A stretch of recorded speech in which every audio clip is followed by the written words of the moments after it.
Hello everyone, welcome to I gate. My name is Rajat Kumar. अभी तक हमने मैट्रिसेस खत्म कर लिया है। बेसिक जो जितने भी बेसिक्स टाइप्स हैं और ऑपरेशंस हैं, एडिशन मल्टीप्लिकेशन हमने लास्ट क्लास में देखा था। कुछ एग्जांपल्स देखे थे हमने। अभी तक हमने मैट्रिसेस में क्या क्या पढ़ लिया है, अगर आपको रिकॉल करने की कोशिश करेंगे तो शुरुआत में हमने पढ़ा था स्क्वायर मैट्रिक्स। स्क्वायर मैट्रिक्स के टाइप्स थे। स्क्वायर मैट्रिक्स में क्या क्या था, स्क्वायर मैट्रिक्स किसे कहते हैं। सबसे पहले मैट्रिक्स क्या था, मैट्रिक्स क्या था, एक अरे था जो रेक्टेंगुलर अरे लिए थे, जिसमें m रोज थे और n कॉलम्स थे। m रोज n कॉलम्स, इसलिए हम लोग उसको m क्रॉस n मैट्रिक्स बोलते हैं। उसमें क्या होता था, सेट मैट्रिक्स का डेफिनेशन क्या होता है, set of mn elements arranged in the form of rectangular array with m rows and n columns. उसी को क्या बोलते हैं, मैट्रिक्स बोलते हैं। और उसका ऑर्डर क्या हम लोग डिनोट करते हैं, m cross n order denote करते हैं। ठीक है, तो उसके बाद स्क्वायर मैट्रिक्स पढ़े थे। स्क्वायर मैट्रिक्स क्या होता है, जब वही m क्रॉस n, जब m इक्वल टू n हो जाए तब क्या हो जाएगा, हमारा मैट्रिक्स स्क्वायर मैट्रिक्स हो जाएगा। उसके बाद हमने क्या देखा था, डायगोनल मैट्रिक्स देखा था। क्या देखा था, उसके बाद हमने डायगोनल मैट्रिक्स देखा था। डायगोनल मैट्रिक्स में क्या देखा था कि जो हमारे जो प्रिंसिपल डायगोनल एलिमेंट होते हैं ये तो क्या होते हैं, नॉन जीरो होते हैं, लेकिन उसके अलावा बाकी एलिमेंट सब जीरो हो जाते हैं हमारे। हमने देखा था प्रिंसिपल डायगोनल एलिमेंट बस नॉन जीरो होते हैं, बाकी सारे एलिमेंट क्या हो जाते हैं, जीरो हो जाते हैं। ठीक है, उसके बाद हमने क्या देखा था, उसके बाद हमने क्या देखा था, स्केलर मैट्रिक्स देखा था। स्केलर मैट्रिक्स में क्या होता था, डायगोनल मैट्रिक्स वो भी होता था, बस उसमें क्या होते थे, जो प्रिंसिपल डायगोनल है वो क्या होगा, वो इक्वल टू वो सारे एलिमेंट सेम नंबर होंगे, या तो 2 हो सकते हैं, या तो 1 हो सकते हैं, या तो 3 हो सकते हैं, या तो x हो सकते हैं, लेकिन वो सब क्या होंगे, एक ही होंगे और बाकी क्वांटिटी जीरो हो जाएंगी। आप एक बार जो लिखा हुआ है उसको बस पलटाते जाइए, मैं बताते जाता हूं क्या क्या है। स्केलर मैट्रिक्स यहां तक होगा। स्केलर के बाद हमने क्या देखा था, यूनिट मैट्रिक्स देखा था। अब यूनिट मैट्रिक्स क्या होता है, यूनिट मैट्रिक्स में क्या हो रहा था, ये जो क्वांटिटी है ये 1 हो रहा था, ये 1 हो रहा था, ये 1 हो रहा था, जो बाकी क्वांटिटीज हैं वो क्या हो रहे थे, जीरो हो जा रहे थे। हो रहे थे कि नहीं हो रहे थे, ये बस क्वांटिटी है ये 1 हो रहा था, बाकी क्वांटिटी आपका जीरो हो रहा था, उसको हम लोग क्या बोलते थे, यूनिट मैट्रिक्स। और उसी को हमने क्या बोला था, आइडेंटिटी मैट्रिक्स बोला था। हमने उसको आइडेंटिटी मैट्रिक्स को बोला था, इसलिए आइडेंटिटी मैट्रिक्स बोला था क्योंकि उसको हम मल्टीप्लाई करते हैं किसी भी मैट्रिक्स से, तो उसका जो रिजल्ट आता है वो जो मैट्रिक्स से मल्टीप्लाई कर रहे हैं वही अपना रिजल्ट खुद आ जाता है। अगर ए को मल्टीप्लाई करते हैं आई से तो क्या आ जाएगा, वैल्यू क्या आएगा, उसका ए ही आएगा। इसलिए हम लोग उसको क्या बोलते हैं, आइडेंटिटी मैट्रिक्स। और उसको आइडेंटिटी मैट्रिक्स किस चीज का, मल्टीप्लिकेटिव आइडेंटिटी। मल्टीप्लिकेटिव आइडेंटिटी मतलब मल्टीप्लिकेशन में वो आइडेंटिटी है। अगर उसको मल्टीप्लाई कर रहे हैं किसी भी मैट्रिक्स से तो वो क्या हो रहा है, सेम मैट्रिक्स दे रहा है। उसके बाद हमने देखा था वैसे ही क्या होता है, ये क्या था, मल्टीप्लिकेटिव आइडेंटिटी। वैसे हमने एक पढ़ा था एडिटिव आइडेंटिटी। एडिटिव आइडेंटिटी कौन सा मैट्रिक्स होता है नल मैट्रिक्स। नल मैट्रिक्स में क्या होते हैं, सारे एलिमेंट जीरो हो जाते हैं। जब सारे एलिमेंट जीरो हो जाएंगे, ये सारे एलिमेंट जीरो हो जाएंगे, तब क्या हो जाएगा, नल मैट्रिक्स। उसी को हमने क्या बोले, जीरो मैट्रिक्स भी बोल सकते हैं उसको, उसी को क्या बोलते हैं, जीरो मैट्रिक्स। और वो क्या होता है, एडिटिव आइडेंटिटी होता है। अगर उसमें a प्लस कोई भी नल मैट्रिक्स ऐड करता हूं तो इक्वल टू क्या आएगा, a ही आएगा। इसका मतलब वो क्या है, एडिटिव आइडेंटिटी है।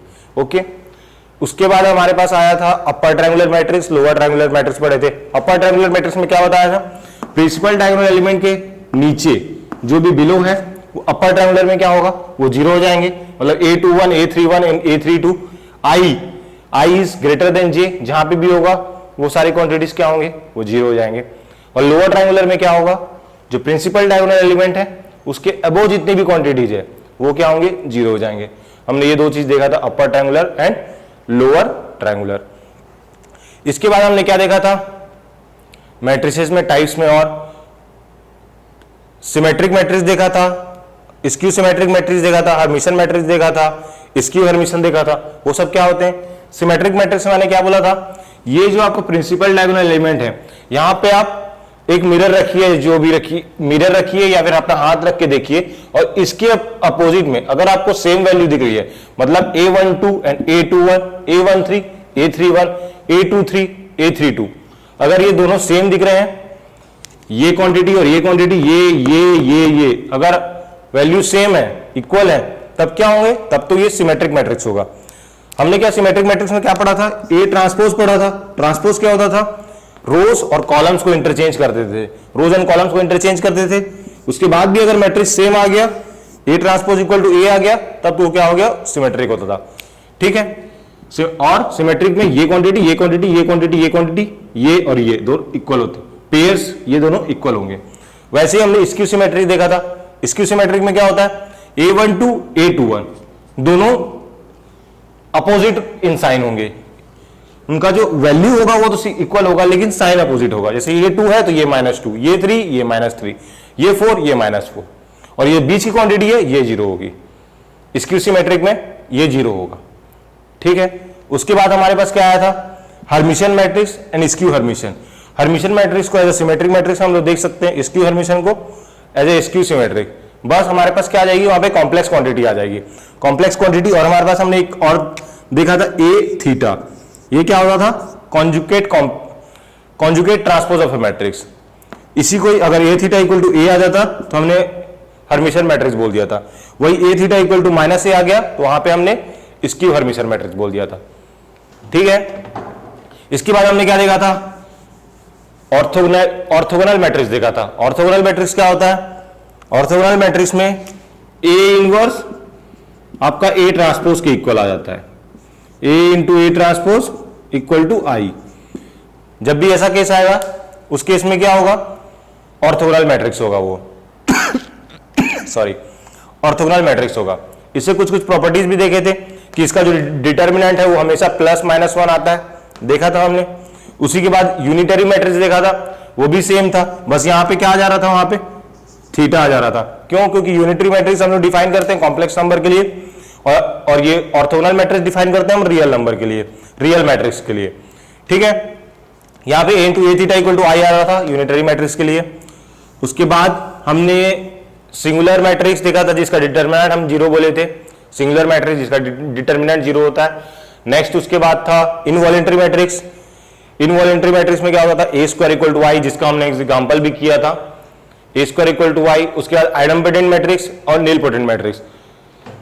नीलपोटेंट मैट्रिक्स क्या होता था, a टू द पावर कोई भी k इक्वल टू 0। उसमें कंडीशन क्या था हमारे पास एक और, a to the power k-1 should not be 0।